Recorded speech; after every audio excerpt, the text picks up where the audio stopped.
Bonjour à tous, vous avez donc lu le texte Le tigre, le brahman ou le brahmine et le petit chacal. Donc vous allez maintenant avoir la lecture de la même histoire, mais la version des petits livres que nous avons l'habitude de lire, c'est partir. Donc on va un petit peu regarder les différences ou les points communs. Donc c'est parti. Le tigre, le brahman et le petit chacal. Texte de Karine Tournade et Grégoire Valencien, adapté d'un conte traditionnel de l'Inde. Dessin Grégoire Valencien. Dans le sud de l'Inde, un tigre que l'on venait de capturer tournait en rond dans sa cage. Sahana, une petite fille du village, le regardait avec admiration. « Comme ce tigre est beau !» dit-elle à un brahmane qui passait par là. « Oui, répondit le vieux sage, il est beau, mais il doit être malheureux ainsi enfermé. » Le brahmane, qui savait parler aux animaux et les traiter comme ses frères, demanda au tigre pourquoi les villageois l'avaient capturé. « Oh, mon bonhomme, répondit le tigre, j'ai dû avoir le malheur de manger une chèvre ou deux. Un paysan ou sa femme ou quelques-uns de leurs enfants, je ne sais plus vraiment. Ce sont des choses qui arrivent lorsqu'on s'approche trop des villages. Si je te libère, promets-tu de ne pas me manger, de retourner dans la forêt et de laisser les villageois tranquilles ?» proposa le brahmane qui aimait par-dessus tout la liberté. « Évidemment, tu peux me faire confiance, assura le tigre. Alors le brahmane ouvrit la cage, à la grande frayeur de Sahana. Mais le fauve n'était pas sitôt sorti qu'il ouvrit une large gueule au croc pointu et souleva une patte, faisant apparaître 5 griffes tranchantes comme des poignards. « Mais, bredouilla le vieil homme. « Mais quoi ? Mon bonhomme, tu m'as rendu ma liberté, je la prends, et je suis libre de te manger. » Effrayé, Sahana s'enfuit et alla se réfugier en haut d'un grand arbre. « Mais tu m'avais promis de ne pas me manger, s'indigna le brahmane. Ce n'est pas juste. »« Ah bon ? J'ai faim, je mange. Cela est-il injuste ?» Le brahmane supplia le tigre de lui laisser la vie sauve et lui fit une proposition. « Nous n'avons pas la même idée de ce qui est juste. Voici ce que je te propose. Demandons l'avis des 4 premiers êtres vivants que nous rencontrerons sur notre chemin. Si l'un au moins me donne raison, tu ne me mangeras pas. » Le tigre hésita un moment, puis accepta. Leur première rencontre fut celle de l'arbre majestueux sur lequel la petite fille avait trouvé refuge. « Frère arbre, demanda le vieil homme, selon toi, est-il juste que le tigre me mange après que je l'ai fait sortir de la cage où les villageois l'avaient enfermé ?» Du plus profond de l'arbre, une voix rauque et pénétrante se fit entendre. « Je vais vous répondre sans tarder, car j'ai une grande connaissance de ce qui est juste. Mais auparavant, veuillez bien m'écouter.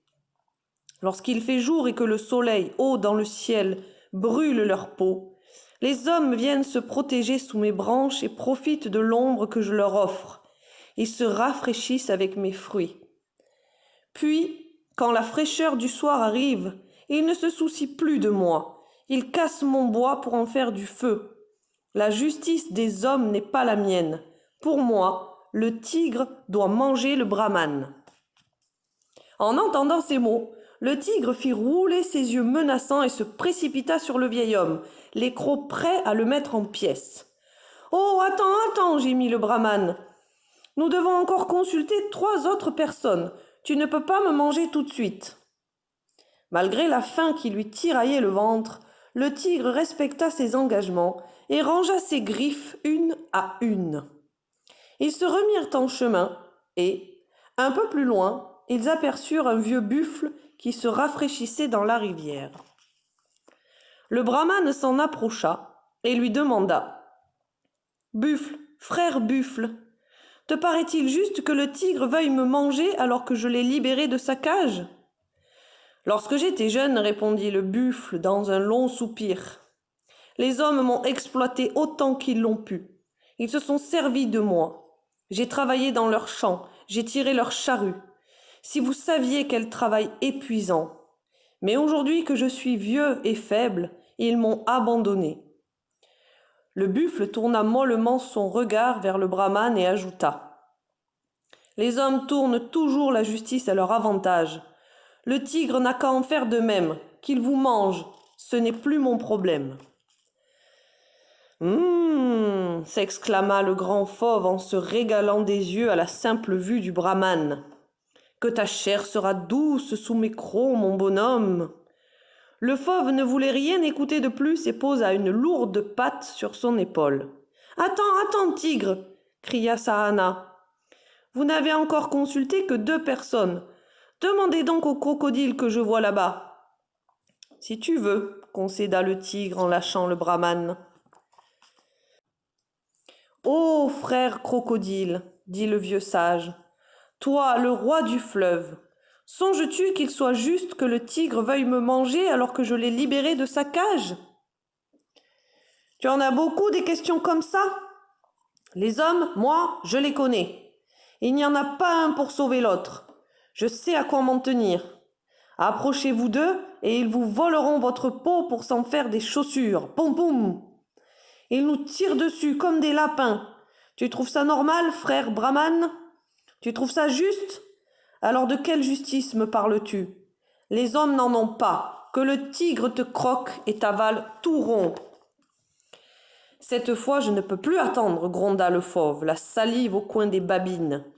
Tandis qu'il s'apprêtait à se ruer sur le vieux sage, il fut interrompu par une petite voix qui sortait de derrière un buisson. Attendre quoi ? Le fauve rangea ses crocs et vit venir vers lui un petit chacal. Tiens, se dit-il, voici le 4e. Après lui, je mange le brahman. Le vieux sage salua courtoisement le petit animal et déclara : Ô frère chacal, dis-nous ce que tu en penses. Te semble-t-il juste que le tigre veuille me manger alors que je l'ai libéré de sa cage ? Hein ? Quoi ? Bredouilla le petit chacal avec un grand sourire. Je ne comprends pas. Il faut dire que je suis un peu simple d'esprit. Expliquez-moi, le tigre était enfermé dans une cage ? Mais quelle cage ? Une cage en bambou qui se trouve non loin d'ici, répliqua le brahman. Sans blague, demande le chacal au tigre. Tu t'es fait coincer, mon vieux ? Un grand fauve comme toi ? Et on peut la voir, cette cage ? Le tigre était agacé. Pourtant, il accepta d'aller la lui montrer en compagnie de Sahana et du brahman. Le petit chacal fit longuement le tour de la cage. « Vous me faites une blague tous les 3. Cette cage est minuscule, tu ne peux pas tenir dedans, toi, dit-il au tigre. Alors le fauve entra dans la cage pour prouver au petit chacal qu'il pouvait y loger. « Voilà, j'y suis. À l'étroit, mais j'y suis. Monsieur le chacal est content. Il nous croit maintenant. Il va répondre à notre question. » Évidemment, c'est parce que la porte n'est pas fermée, ajouta le petit chacal en riant. Je vous le dis, votre histoire ne tient pas debout. Cette cage est trop petite. J'ai fait des blagues avant vous, les amis. Très énervé, le tigre claqua furieusement la porte derrière lui. Voilà, elle est fermée maintenant. Ça te va comme ça ? Impeccable, répondit le petit chacal en verrouillant la porte d'un tour de clé. Et le tigre comprit alors qu'il venait d'être pris au piège. Dans la vie, il vaut mieux être rusé que costaud, conclut le petit chacal en se retournant vers le brahman. Allez, bien le bonjour chez vous, lança-t-il fièrement en reprenant son chemin. Sahana partit elle aussi de son côté, tout en lançant un dernier regard vers le tigre. Le pauvre, se dit-elle. Le vieux sage s'en alla lui aussi.